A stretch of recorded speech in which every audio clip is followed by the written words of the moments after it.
guys, welcome back to our channel. Tutor. Hey guys, welcome back to our channel. So for today's video, I'm gonna teach you how to create a dynamic PDF stamp with pop-up window in Adobe Acrobat. So first head over to Adobe Acrobat and start opening up a file. Now here, just click on All Tools, scroll down until you see the Add a Stamp tool. Click on it. Then next is click on Custom Stamps and click on Create.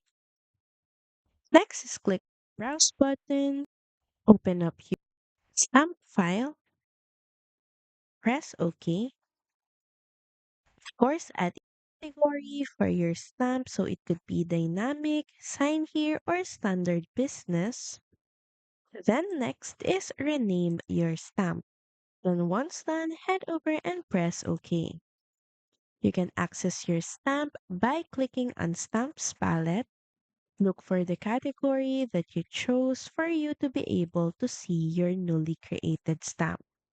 Click on it, and just by that, you can add it now anywhere on your file. So that's pretty much it. Thank you very much for watching this video, and I'll see you again on the next one. Bye!